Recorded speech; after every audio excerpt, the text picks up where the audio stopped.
যমুনার ভাবসুর ধ্বনি করিল। অর্থাৎ নদিয়া নবদ্বীপের মাঝে গঙ্গা বয়ে যায় গঙ্গার মতো, গঙ্গা বয়ে যাচ্ছে গঙ্গার মতো, কিন্তু গৌর হরি আমার কি করছে দেখুন, গঙ্গা বয়ে যাচ্ছে গঙ্গার মতো, তাকে কিনা যমুনা যমুনা বলে ডাকছে। আচ্ছা বলুন তো আমার নাম কি? আমার নাম বর্ষা। তাহলে আমাকে যদি আপনারা অন্য নামে ডাকেন তাহলে আমি কি সাড়া দেব? দেব না তো। আমার নাম যদি আমাকে বলে কেউ না ডাকে আমি সাড়া দেবো কেমন করে? কিন্তু নদিয়া নবদ্বীপের মাঝে যখন গঙ্গা বয়ে যায় গঙ্গার মতো, তাকে যখন যমুনা যমুনা বলে ডাকছে, নদিয়ার সমস্ত ভক্তগণ, নদিয়ার নাগরিকগণ বলছে, ও প্রভু, হ্যাঁ তুমি কি পাগল হয়ে গেছো নাকি? বলে কেন? আরে বাবা, তুমি যাকে যমুনা যমুনা বলে ডাকছো যে যমুনা নয়, ও যে গঙ্গা বয়ে যায়। ও প্রভু, বলো না গো, তোমার কি হয়েছে? তুমি এমন পাগলের মতো আচরণ করছো কেন? তুমি কত কত লীলা করেছো, কখনো তুমি নৌকা বিহার করেছো, কখনো তুমি সূর্য পূজার ছলনা করেছো, কখনো তুমি বন্ধু বান্ধবদের সাথে খেলা করেছো, কিন্তু এমন ভাবছে তোমার আমরা আগে কখনো দেখিনি। তোমার কি হয়েছে? আর এই কথা ছুটতে ছুটতে নদিয়ার কিছু নাগরিকগণ, ভক্তগণ দাদা নিতাই চাঁদকে বলছে, দাদা নিতাই চাঁদ, দেখো গিয়ে যাও, তোমার ভাই মনে হয় পাগল হয়ে গিয়েছে, তোমার ভাইয়ের মনে হয় মস্তিষ্ক বিভ্রম হয়েছে। বলে কেন? আমার ভাইয়ের মস্তিষ্ক বিভ্রম, সে আবার কেমন কথা? আরে বাবা, হ্যাঁ গো দাদা, আরে সে গঙ্গা বয়ে যায় গঙ্গার মতো, তাকে সে যমুনা যমুনা বলে পাগল হয়ে যাচ্ছে। ছুটতে ছুটতে দাদা নিতাই চাঁদ এসেছে ভাইয়ের কাছে, বলছে, ভাই তুই নাকি, হ্যাঁ রে, তুই নাকি এমন করছিস? বলে তোর কি হয়েছে? তখন গোরাচাঁদ আমার ভাবা বেশি বিবর করে বলছে, ও গো দাদা গো, আমি যে কেন গঙ্গাকে যমুনা যমুনা বলছি জানো? আমি যে কেন গঙ্গাকে যমুনা যমুনা বলে ডাকছি সেটা আর কেউ না জানুক, তুমি খুব ভালো করে জানো। বলে কি?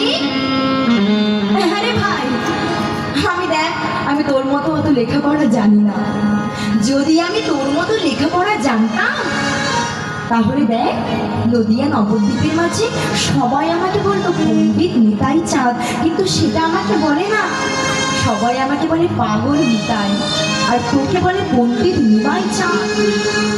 তোর শাস্ত্র জ্ঞানের দ্বারাই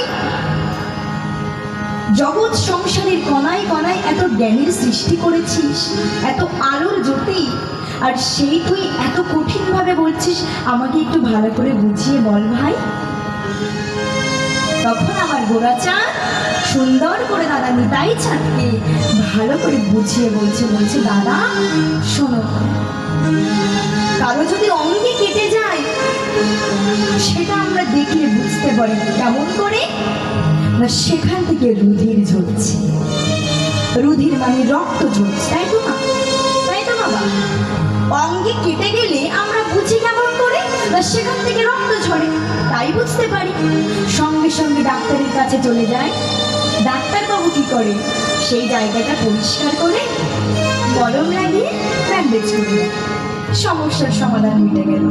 কিন্তু দাদা, কারো যদি বুকের হাড়টা ভেঙে যায়, কারো যদি বুকের হাড়টা ভেঙে যায়, যার ভেঙে যায় সেই বুঝতে পারে, অন্যরা কি বুঝতে পারে সেই বুকের হাড় ভাঙার যন্ত্রণাটা কি? ডাক্তার বাবুর কাছে গেলে বলবে, ডাক্তার বাবু আমার বুকের অমুক জায়গায় হাড়টা ভেঙেছে, সঙ্গে সঙ্গে ডাক্তারবাবু বলবে, যাও আগে এক্সরে করে নিয়ে আসো। অর্থাৎ এক্সরে মানে হলো একটা আলোকরঞ্জক পদার্থ, যার মাধ্যমে ডাক্তারবাবু বুঝতে পারবে বুকের কোন জায়গায় হাড়টা ভেঙেছে, সেই মতো সে তো চিকিৎসা করবে। তাই দাদা, যারা সাধারণ নয়ন দিয়ে দেখছে তারা যে গঙ্গাকে গঙ্গাই দেখবে গো, কিন্তু যারা ভক্তির নয়ন দিয়ে দেখবে, যারা অনুরাগের নয়ন দিয়ে দেখবে, যারা ভাবাবেশে বিভোর হয়ে দেখবে, যারা আমার নয়ন দিয়ে দেখবে, তারা কি দেখবে জানো? ওই গঙ্গার কালো জলে যমুনার নীল জল প্রবাহিত হচ্ছে। প্রেম সে বলো নিতাই গৌর হরি হরি তাই কি বলছে? হরি যমুনা যমুনা যমুনা যমুনা যমুনা যেমন করে বয়ে যায় ঠিক গোড়া চান আমার সেই রকম ভঙ্গি দিয়ে যমুনাকে ডাকছে, বলছে যমুনা যমুনা ও যমুনা তুমি কি সেই যমুনা প্রবাহিনী যমুনা আর যমুনা ও যমুনা তুমি কি সেই যমুনা প্রবাহিনী ও যমুনা আর যমুনা ও যমুনা তুমি কি সেই যমুনা প্রবাহিনী যমুনা যমুনা ও যমুনা তুমি কি সেই যমুনা প্রবাহিনী ও যমুনা যমুনা ও যমুনা তুমি কি শুনতে পাচ্ছ না যমুনা? দেখো আজকে আমি নদিয়া নবদ্বীপের মাঝে তোমাকে যমুনা যমুনা ডাকছি বলে সবাই আমাকে বলছে আমি নাকি পাগল হয়ে গিয়েছি। ও তোমার বড় অভিমান বলো, নাকি তোমার খুব অহংকার হয়েছে আমি আজকে পাগলের মতো তোমাকে ডাকছি বলে?